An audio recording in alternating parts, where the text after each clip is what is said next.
Selamat datang di channel Pemuja Malam. Jangan lupa like, share, and subscribe ya.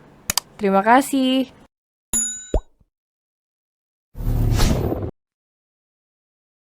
Chapter 19. Belum juga apa sudah bucin tingkat dewa.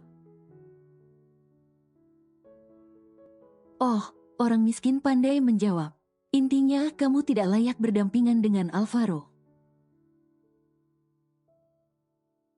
Ucap Safa sambil menekan jari telunjuknya ke bahu Abe.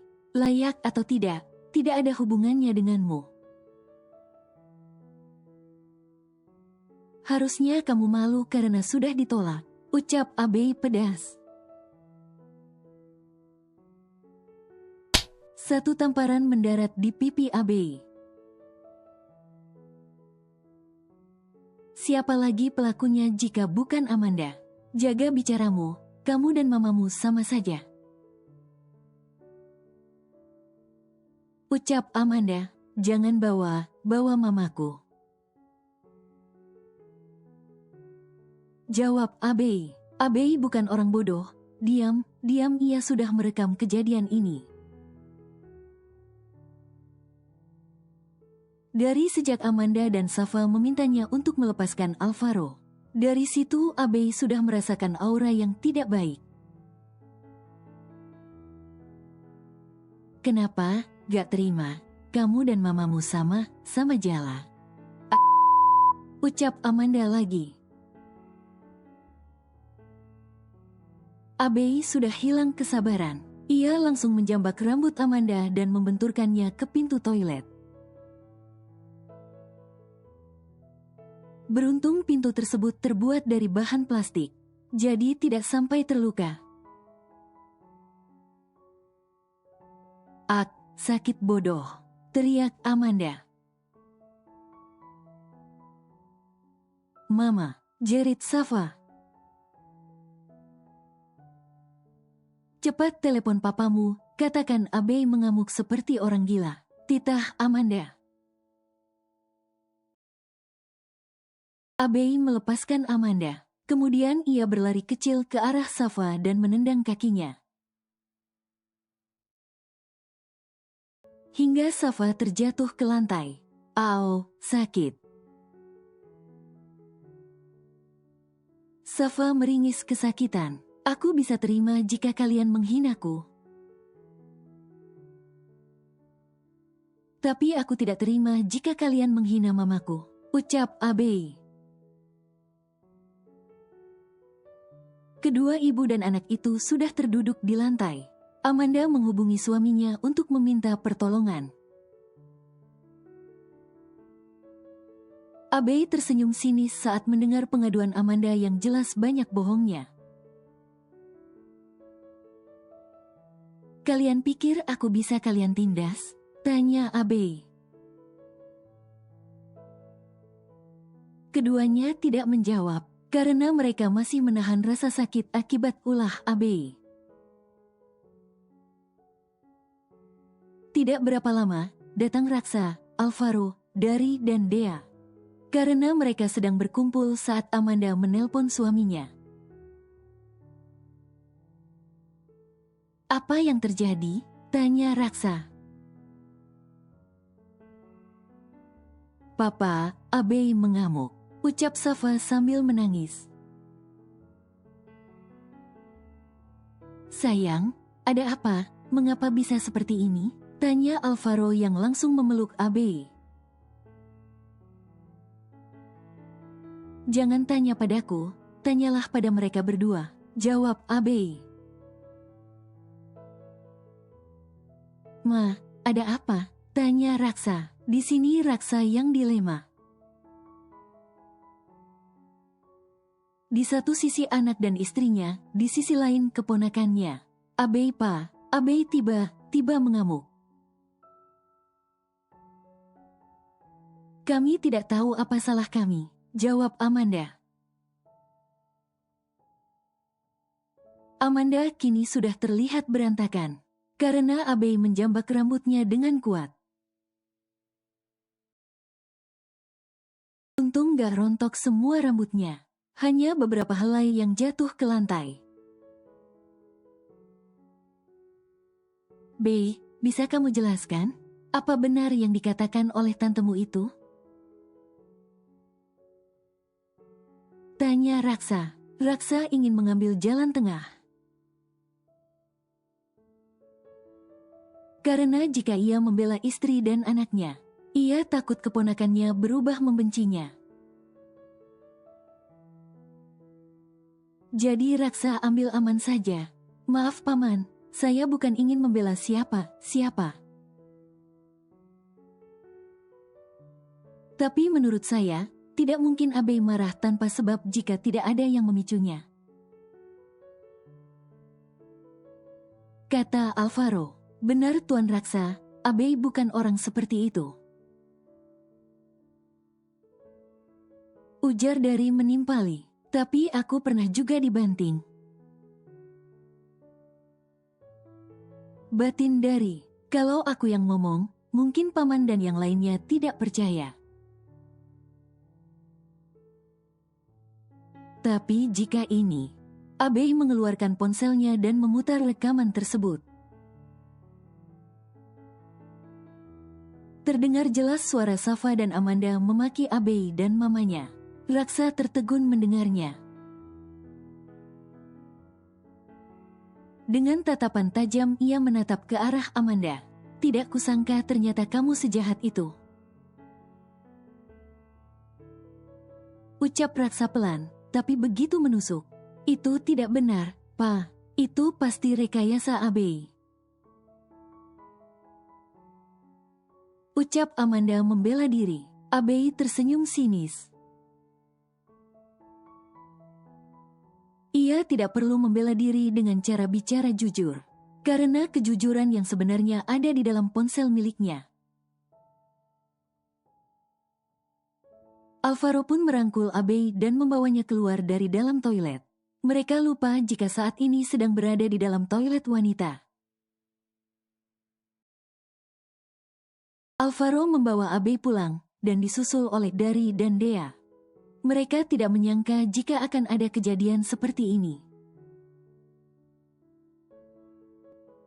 Raksa juga keluar dari dalam toilet, tanpa mempedulikan istri dan anaknya yang merintih kesakitan. Raksa sangat kecewa dengan sikap istrinya dan anaknya itu. Yang paling membuat Raksa kecewa, hinaan Amanda pada Sunita. Raksa begitu menyayangi adiknya, apalagi mereka baru bertemu kembali setelah puluhan tahun berpisah. Raksa kembali ke mansion miliknya. Ia tidak peduli lagi dengan pesta yang diadakan malam ini. Raksa benar-benar kecewa dengan istrinya. Sementara Alvaro, Abe, Dari dan Dea juga pulang. Saat ini mereka sudah dalam perjalanan. Alvaro sangat menyesal sudah membawa Abe ke pesta ini. Kamu tidak apa-apa? Tanya Alvaro. Abe menggeleng. Jangan khawatir, calon istrimu ini kuat dan tahan banting. Banting diranjang juga oke, ucap Abe. Uhuk. Alvaro tersedak ludahnya sendiri. Abe tanpa rasa bersalah pun memberikan botol minuman kepada Alvaro. Padahal niat Abe cuma ingin bercanda. Agar tidak ada ketegangan di antara mereka berdua. Yakin? Tanya Alvaro. Apa? Tanya Abe balik. Tadi yang kamu bilang. Jawab Alvaro. Abe seketika menjadi malu. Gak, aku cuma bercanda. Kata Abe sambil memalingkan wajahnya ke arah kaca mobil. Alvaro tersenyum, ia senang sekali bisa menggoda Abe, sehingga wajahnya memerah. Bagaimana jika malam ini kamu menginap di mansion keluargaku? Tanya Alvaro. Gak nanti apa kata orang? Kita belum resmi tapi sudah menginap, jawab Abe. Gak ada yang tahu kok, lagi pula kita bukan tidur satu kamar. Ada banyak kamar di mansion keluargaku, kata Alvaro. Namun Abe masih tetap dengan pendiriannya. Baginya itu suatu hal yang memalukan. Bila seorang gadis menginap di tempat laki-laki. Tunggu saatnya, aku akan menginap, ucap Abe. Tanpa terasa mereka sudah sampai di depan rumah Abe. Alvaro membukakan pintu mobil untuk Abe dan menyuruhnya untuk masuk rumah terlebih dahulu. Abe pun mengangguk. Tanpa bantahan sedikit pun Abe segera berjalan ke pintu. Belum sempat Abe membuka pintu, Alvaro kembali menghampirinya. Alvaro mengecup kening Abe kemudian berkata, "Selamat malam." Abe mengangguk dan tersenyum. Alvaro pun meminta Abe untuk masuk. Setelah Abe masuk, barulah Alvaro pergi dari tempat itu. Pekerjaan adalah hal yang terpenting bagi Abe, seperti hari ini. Abe sedang mengurus berkas yang nantinya akan dia presentasikan di depan klien. Ya, hari ini Alvaro mengajak Abe untuk menemui kliennya. Sebenarnya Abe menolak. Namun Alvaro selalu mendesaknya. "Boleh ya sayang, aku yakin kamu bisa," ucap Alvaro. "Baiklah, tapi Dari juga ikut, karena dia asistenku." Abe manggut. Alvaro menyerahkan kotak makanan untuk Abe. Karena Abe mengatakan tidak sempat sarapan karena bangun kesiangan. "Sarapan dulu, agar kamu konsentrasi saat bekerja." Alvaro membuka kotak makanan tersebut, dan juga minuman berupa kopi di gelas yang lain. "Bos tidak sarapan? Sudah tadi di mansion." Abe mengangguk, lalu ia menyuapkan makanan ke dalam mulutnya. Kemudian ia menyuapkan makanan ke dalam mulut Alvaro. Perlahan Alvaro membuka mulutnya. Mereka makan berdua. Alvaro yang tadi mengatakan sudah sarapan, malah dia yang lebih banyak mendapat suapan dari Abe. Abe tersenyum melihat makanan yang dibeli Alvaro habis. Abe membuang kotak makanan ke dalam tong sampah. Kemudian Abe pun melanjutkan pekerjaannya. Karena pertemuan mereka nanti saat jam makan siang. Pintu dibuka dengan tiba-tiba. Keduanya menoleh secara bersamaan ke arah pintu. Menampilkan sosok cantik tersenyum tanpa merasa bersalah sedikit pun. "Ma, kalau masuk ketuk pintu dulu," pinta Alvaro. "Hehe, maaf, Mama hanya ingin bertemu mantu Mama," jawab Ardina. "Tante."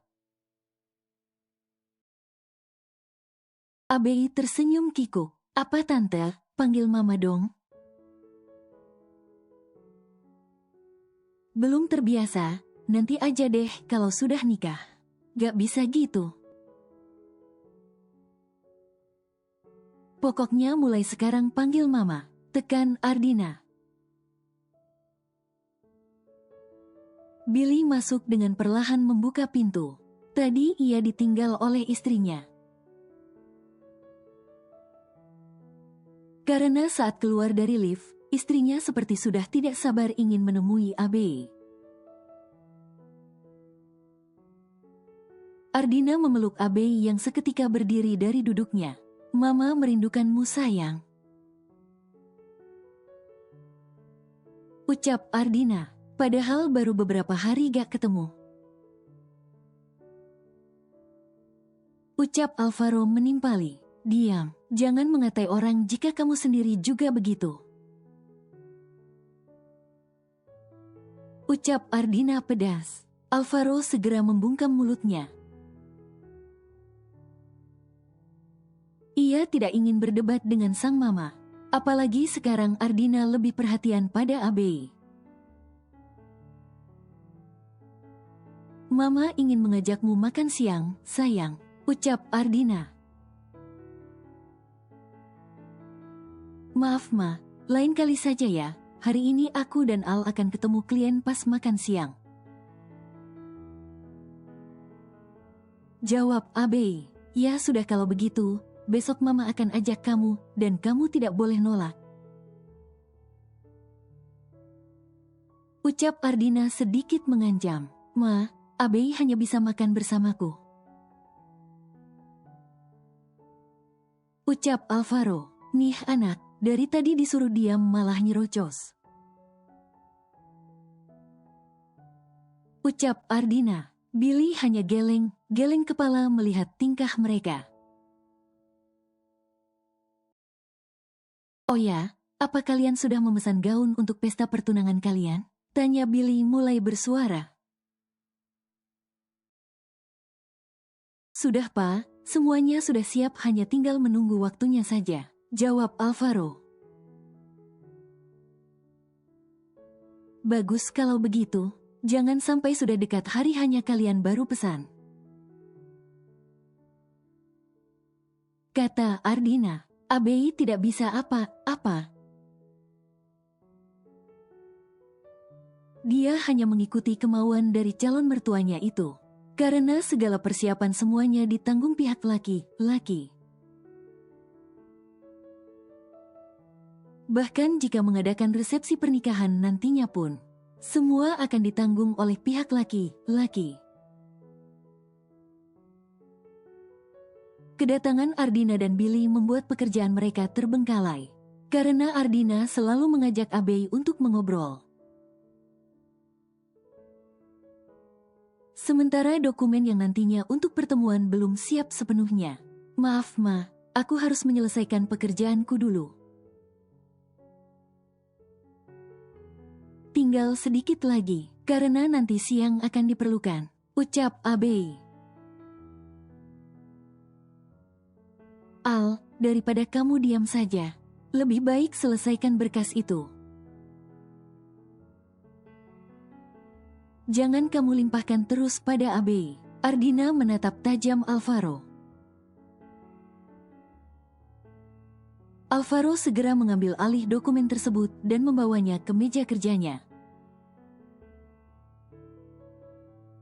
Abei merasa bersalah saat ini. Dia hanya bawahan jadi ia merasa tidak enak. Sudah, jangan hiraukan dia. Dia sudah terbiasa bekerja, kata Ardina. Tidak terasa, jam sudah menunjukkan pukul 11 siang. Berarti 1 jam lagi mereka bertemu klien. Alvaro pun mengajak Abei untuk segera pergi. Daripada klien yang menunggu, lebih baik mereka yang menunggu. Ardina dengan berat hati melepaskan Abei, karena ia belum puas bertemu dengan Abei. Ardina terpaksa pulang, dan pengikut setianya selalu mendampinginya, yaitu sang suami tercinta, yang sampai saat ini masih bucin akut. Sekarang warisan bucin tersebut menurun pada Alvaro. Lihat saja, belum juga apa sudah bucin tingkat dewa. Saat Abei dan Alvaro keluar dari ruangannya, ternyata Dari sudah menunggu di depan pintu. Hampir saja Alvaro menabrak tubuh Dari, hingga keduanya sama-sama terkejut. Tidak ada tempat lain, apa, bikin kaget aja, gerutu Alvaro. Alvaro masih jengkel, karena sang kekasih dikuasai oleh mamanya. Tuan. Ayo berangkat. Dari mengikuti dari belakang seperti pengawal mereka. Abe dan Alvaro berjalan beriringan di depannya. Tahu begini gak usah ikut, bikin ngiri aja. Coba kalau ada Dea. Batin Dari, bagaimana kabar Safa dan Amanda? Tanya Alvaro. Saat ini mereka sedang berada di dalam lift. Dengar kabar, Tuan Raksa sangat kecewa. Sehingga Nyonya Amanda dikembalikan ke rumah orang tuanya. Jawab Dari. Ya, Alvaro menyuruh Dari untuk mengawasi gerak-gerik Amanda dan Safa. Alvaro tidak ingin kejadian seperti waktu itu terulang lagi. Tentu saja yang bekerja orang suruhan Dari. Dari mana sempat dia mengurus hal begituan? Di perusahaan saja sudah cukup membuatnya pusing.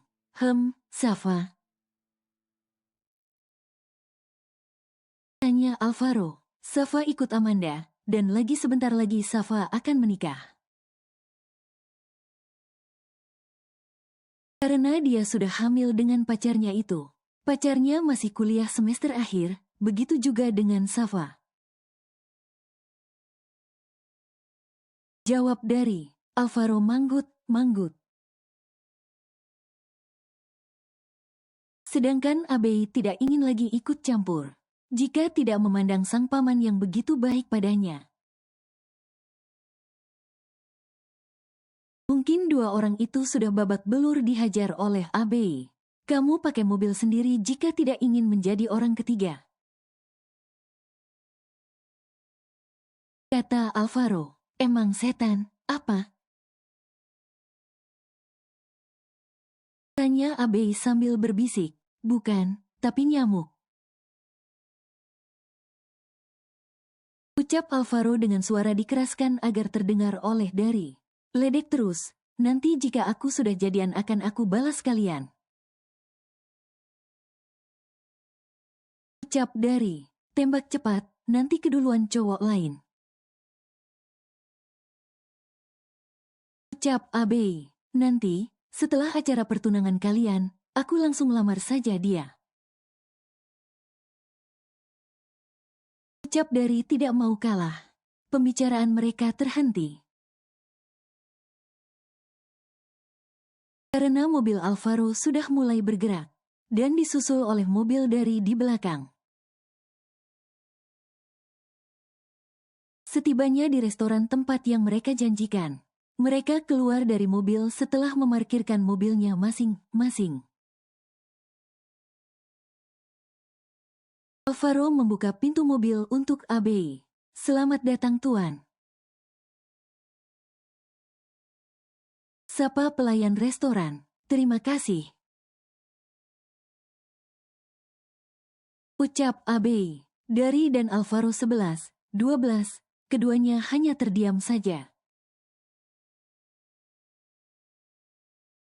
Mereka langsung menuju ruang VIP.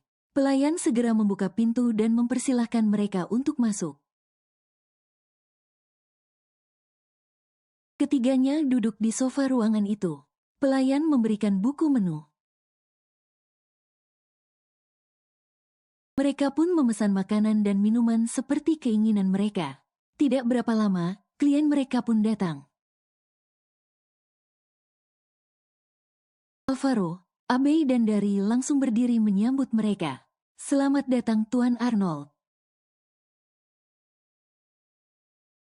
Ucap Alvaro. Terima kasih Tuan Al. Balas Arnold. Arnold datang bersama sang asisten pribadinya. Sebelum mereka membicarakan tentang kerjasama, Alvaro meminta mereka untuk memesan makanan terlebih dahulu. Setelah makan, barulah mereka membahas kerjasama tersebut. Pesanan mereka pun sampai. Pelayan yang mengantar makanan tersebut melirik pada keempat pria tampan di depannya. Sementara Abe tidak dilirik sama sekali, karena dia perempuan. Kedua pelayan itu pun menghidangkan makanan dan minuman. Hingga tanpa sadar gelas minuman yang ia pegang tumpah mengenai Arnold. "Ah, maaf Tuan, maaf saya tidak sengaja." Ucap pelayan itu takut. Ia takut tamunya melapor kepada manajernya. "Tidak apa-apa, sudah lanjutkan pekerjaan kalian," ucap Arnold mengusir pelayan secara halus. Arnold mengelap celananya dengan tisu. Sementara pelayan tadi terlihat pucat dan hampir menangis. Saat Arnold keluar untuk ke toilet, ia melihat pelayan tadi dimarahi manajernya. Arnold pun menghampirinya. "Pak manajer, tidak perlu diperpanjang urusannya. Saya tidak mempermasalahkan itu," ucap Arnold. "Tapi Tuan," Arnold mengangkat tangannya sebelah, manajer seketika terdiam. Kemudian Arnold menasehati pelayan itu, jika bekerja harus profesional. Pelayan itu tertunduk malu. Bagaimana tidak, ia ketahuan melirik cowok tampan, sehingga tidak fokus pada pekerjaannya. "Terima kasih Tuan," ucap pelayan itu, karena hari ini dia tidak jadi dipecat. Lain kali kerja jangan seperti itu lagi," ucap Arnold. "Beruntung Tuan itu baik," ucap temannya. Arnold kembali masuk ke ruang VVIP tersebut. Terlihat mereka sedang menunggu Arnold untuk makan. Sementara Arnold merasa bersalah karena sudah membuat mereka menunggu untuk makan. "Sekarang kita bahas kerjasama kita," ucap Arnold. Mereka pun mengangguk. Saat ini mereka sudah selesai makan. Abe pun membacakan rencana proyek mereka dan poin-poin penting tentang keuntungan yang akan mereka dapatkan. Arnold menganggukkan kepalanya pertanda setuju dengan apa yang disampaikan oleh Abe. "Tuan Al, saya sangat setuju. Siapa dia yang begitu cekatan dalam bekerja?" "Penyampaian juga sangat bagus," puji Arnold. "Dia sekretaris saya sekaligus calon istri saya," jawab Alvaro. "Wah, hebat sekali Anda Tuan Al. Dapat sekretaris plus calon istri sekaligus. Dan dia sangat cerdas," puji Arnold. Setelah kesepakatan dibuat, Arnold dan Alvaro pun menandatangani kontrak kerjasama tersebut. "Selamat bekerja sama Tuan Al," kata Arnold. Sama Tuan Arnold. Semoga kedepannya kita bisa lebih baik lagi," balas Alvaro. Mereka pun berjabat tangan, kecuali Abe. Abe hanya menangkup kedua tangannya di dada, dan sedikit menundukkan badan sebagai tanda hormat. Kemudian mereka pun keluar dari tempat ini. Alvaro menggandeng tangan Abe saat keluar dari restoran tersebut. Sedangkan Dari yang berada di belakang mereka hanya menatap malas pasangan bucin tersebut. Arnold dan asistennya jalan lebih dulu. Setelah berpamitan kepada Alvaro dan Dari juga Abe. Alvaro memerintahkan Dari untuk kembali ke perusahaan. Sementara dia dan Abe hendak ke butik untuk mencoba gaun pesanan mereka. Alvaro mengendarai mobilnya dengan kecepatan sedang. Ia juga tidak terburu-buru. Sedangkan pekerjaannya juga tidak terlalu banyak. Al, bukankah itu mobil klien kita? Tanya Abe. Alvaro melihat ke arah tunjuk Abe. Dan benar saja, Arnold dan asistennya sedang dihadang oleh beberapa orang penjahat. Dan mereka membawa senjata api. Cepat keluar dan serahkan barang serta mobil kalian. Perintah salah satu penjahat tersebut. Arnold dan asistennya tidak berani keluar. Karena penjahat tersebut menodongkan kepada mereka. Kaca mobil mereka terus saja digedor-gedor oleh bawahan penjahat tersebut. Tuan, bagaimana ini? Sedangkan mobil kita bukan anti peluru? Tanya sang asisten. Kita pasrah saja, berikan apapun yang mereka inginkan. Asal jangan surat kontrak kerja sama kita, jawab Arnold. Arnold dan asistennya pun keluar. Keduanya mengangkat tangannya sebagai tanda menyerah. Ketua penjahat pun menyeringai. Mobil Alvaro melaju menghampiri penjahat yang sedang menodongkan ke Arnold. Dengan penuh pertimbangan, Alvaro langsung menabrakkan mobilnya ke ketua penjahat tersebut. Ketua penjahat terpental dan di tangannya juga terlempar. Ketua penjahat itu menahan sakit pada kakinya. Sialan, umpat ketua penjahat tersebut. Alvaro dan Abe langsung keluar dari mobil. Dan keduanya menghadapi para penjahat tersebut. Sementara ketua penjahat tidak bisa berdiri dengan benar. Karena kakinya ditabrak oleh mobil Alvaro. Alvaro dan Abe saling pandang kemudian keduanya pun mengangguk. Abe menghajar salah satu dari mereka. Mereka berjumlah 7 orang termasuk ketua mereka. Arnold yang melihat kehebatan Abe seketika ia takjub. Karena ada cewek pemberani seperti itu. Tuan. Panggil asistennya. Tunggu apa lagi, bantu mereka.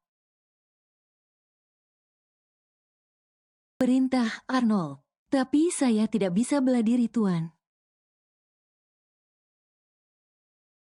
Jawab asistennya, saya juga sama.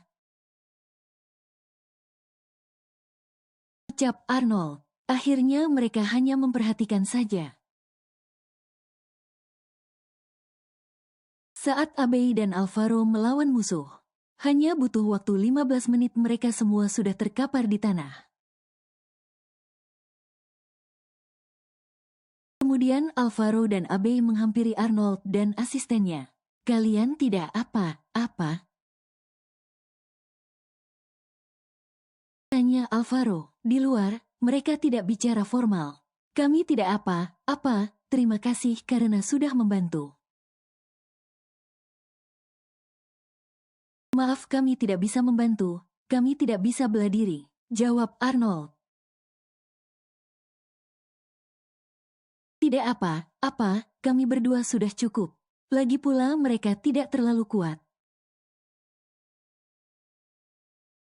Ucap Alvaro. Kemudian Alvaro dan Abe pun permisi. Keduanya ingin ke butik sebelum sore hari. Saat Alvaro dan Abe hendak masuk ke dalam mobil, Arnold pun berseru. Kamu sangat beruntung mendapatkan calon istri super hebat. Paket komplit deh pokoknya. Alvaro menoleh ke Abe, lalu tersenyum. Ia tahu kliennya ini mengagumi Abe. Tapi hanya sekedar mengagumi, bukan untuk merebutnya. Panggil polisi, biarkan hukum yang bertindak. Ucap Alvaro. Kemudian ia pun menjalankan mobilnya meninggalkan tempat itu. Arnold tersenyum. Ia sangat bersyukur karena sudah diselamatkan oleh kliennya itu. Arnold meminta asistennya untuk menghubungi polisi. Sementara Alvaro dan Abe sudah tiba di tempat yang mereka tuju. Setelah memarkirkan mobilnya, Alvaro menggandeng tangan Abe dan membawanya masuk ke dalam butik tersebut. Selamat datang Tuan Al, ini calon istri saya. Bagaimana gaun yang saya pesan? Oh, sudah siap dong, mari. Pemilik butik tersebut membawa Abe masuk ke ruang ganti. Kemudian ia memberikan gaun yang nanti akan dipakai saat pesta pertunangan. Abe pun mencoba gaun tersebut. Dan ternyata sangat pas di tubuh Abe. Padahal Alvaro cuma menyebut ciri-cirinya saja. Dan pemilik butik yang bernama Sasa itu pun mendesain gaun tersebut. Wow, cantik sekali. Bagaimana, pas tidak? Tanyanya. Sangat pas bang, jawab Abe. Aduh, cantik begini kok dipanggil bang sih, benci deh. Ucap Sasa sambil mengerucutkan bibirnya. Alvaro menutup mulutnya menahan tawa. Entahlah ia merasa lucu saat melihat kelakuan pemilik butik tersebut. Sardi, nanti aku beri kamu bonus. Karena sudah membuat gaun yang cantik buat calon istriku. Aduh namaku Sasa, bukan Sardi, Sa, ucapnya. Terima kasih mbak, ini sangat cantik, puji Abe. Nah gitu dong, jangan panggil bang. Memangnya saya tempat menabung uang? Abe sebenarnya sudah sejak tadi menahan tawanya. Dari mulai masuk ke butik ini, melihat makhluk di depannya. Dengan gaya khasnya yang lenggak-lenggok, sudah cukup membuat Abe ingin tertawa. Namun Abe sebisa mungkin untuk menahannya, karena takut membuat orangnya tersinggung. Setelah mencoba gaun, Abe pun kembali berganti pakaian. Gaun itu pun dibungkus rapi oleh pegawai di butik tersebut. Kemudian diserahkan kepada Abe. Gaunnya sudah dibayar oleh Alvaro melalui transfer sebelum gaun itu jadi. Dan sekarang hanya tinggal mengambilnya saja. Apa kamu suka, sayang? Tanya Alvaro. Saat ini kedua sudah berada di dalam mobil. Setelah tadi berpamitan kepada Sasa, Abe tidak tahan berlama-lama di butik tersebut. Bukan tanpa alasan, takutnya Abe tidak bisa menahan diri untuk tidak tertawa. Begitu juga dengan Alvaro. Apalagi kalau pegang oleh pemilik butik tersebut. Membuatnya menjadi ilfil. Sayang, sebenarnya aku risih jika lama-lama di butik itu. Kata Alvaro, mengapa pesan gaun di situ kalau risih? Di situ gaunnya bagus, orangnya yang membuatnya sudah profesional. Tanpa diukur bentuk tubuh pun dia akan tahu. Hanya perlu sebutkan ciri orangnya dia sudah bisa menebak. Kalau begitu hebat dong. Ya, tapi yang tidak hebatnya suka batangan. Sudahlah, gak usah bahas dia lagi. Aku sejak tadi sebenarnya ingin tertawa melihat tingkah gemulainya. Entahlah, rasanya lucu aja kok bisa ya dia jadi seperti itu. Padahal ia ganteng loh. Sayang kamu memuji pria lain? Ya emang kenyataannya, kan? Tapi masih ganteng calon suamiku ini. Alvaro tersenyum, tapi matanya tetap fokus ke depan karena sedang menyetir. Abei juga tersenyum, ia tahu jika kekasihnya ini pencemburu. Keduanya tidak lagi kembali ke perusahaan, melainkan ke mansion. Abei belum pernah sekalipun datang ke mansion, meskipun berkali-kali diajak oleh Alvaro. Kadang juga oleh Ardina. Kali ini kamu tidak bisa menolak lagi, sayang. Abei hanya terdiam. Bagaimana mau menolak? Sekarang mereka sudah sampai di depan gerbang. Abei pun tersenyum. Alvaro tidak bilang terlebih dahulu jika akan membawa Abei ke mansionnya. Sebenarnya Abei deg-degan. Meskipun ia sudah diterima dengan baik oleh calon mertuanya, pintu gerbang terbuka. Penjaga gerbang tertunduk hormat saat melihat mobil tuan muda mereka datang. Abei meremas jemarinya, entah apa yang ia cemaskan. Ayo, kita buat kejutan untuk Mama, ajak Alvaro sambil mengulurkan tangannya setelah membuka pintu mobil untuk Abei. Abei menyambut uluran tangan Alvaro. Alvaro tersenyum, karena tangan Abei terasa dingin. Kamu takut saat melawan musuh kamu tidak seperti ini? Ya bedalah, ini terasa lebih menyeramkan.